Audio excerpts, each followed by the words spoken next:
Assalamualaikum warahmatullahi wabarakatuh. Saya Anjas Marta Sagita dengan nomor mahasiswa D1A017034 Fakultas Hukum Universitas Mataram.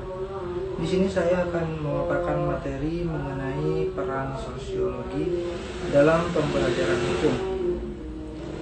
Sosiologi dan hukum sangat erat kaitannya, di mana sistem sosial masyarakat sangat mempengaruhi sistem hukum yang ada saat ini.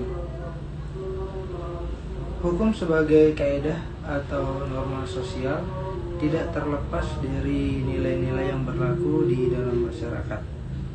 Bahkan dapat dikatakan, hukum merupakan pencerminan dan konkretisasi daripada nilai-nilai yang ada di dalam masyarakat.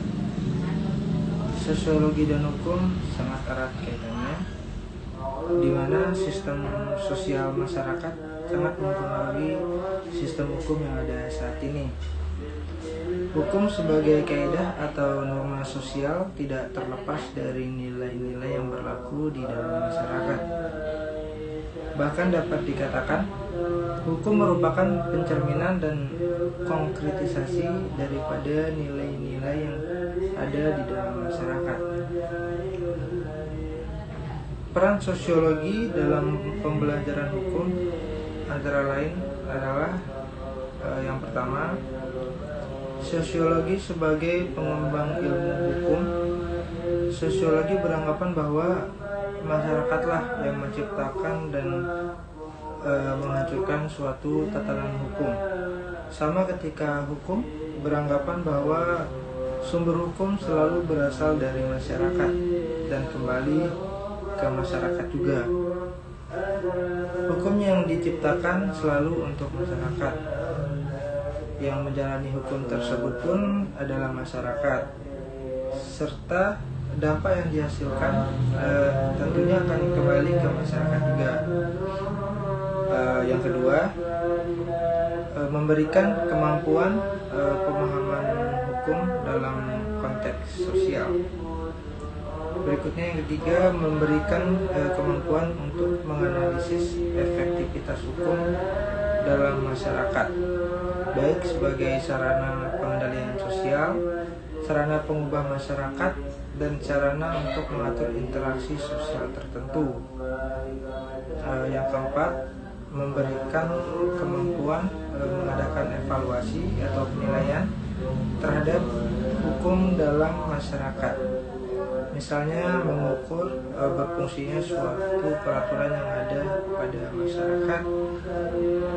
Contohnya adalah dalam penegakan hukum, peran sosiologi dalam hukum tentu saja adalah untuk melakukan penegakan hukum yang adil tanpa memandang pekerjaan, status sosial, dan peran sosial dalam masyarakat. Peran ini juga mengibaratkan bahwa hukum akan bisa mengontrol kehidupan masyarakat yang seimbang. Contoh kasusnya ialah analisis terkait dengan adanya hukuman yang diberikan untuk Nenek Asyani sebagai terdakwa pencuri kayu yang divonis 1 tahun penjara, dengan telaah terkait dengan para perilaku koruptor atau korupsi yang sama-sama diberikan hukuman. Namun konsep hukuman yang diberikan berbeda lantaran melihat seberapa besar kerugian yang didapatkan, sehingga di sisi lain hal ini memberikan dampak negatif, namun di sisi lainnya juga penegakan hukuman terasa tidak adil. Sosiologi mampu menjadikan seorang yuris dalam menyelesaikan permasalahan hukum di masyarakat. Contoh seorang yuris yaitu hakim yang apabila memeriksa dan memutus terlebih dahulu menanyakan hati nuraninya atau mendengarkan keputusan hati nuraninya dengan kemudian mencari pasal-pasal dalam perundang-undangan untuk mendukung keputusan tersebut.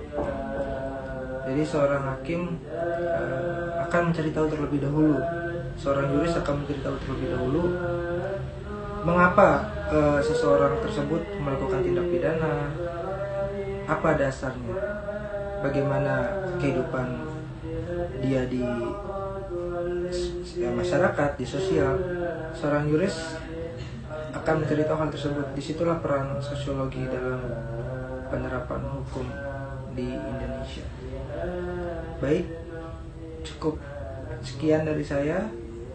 Apabila ada kekurangan saya mohon maaf. Assalamualaikum warahmatullahi wabarakatuh.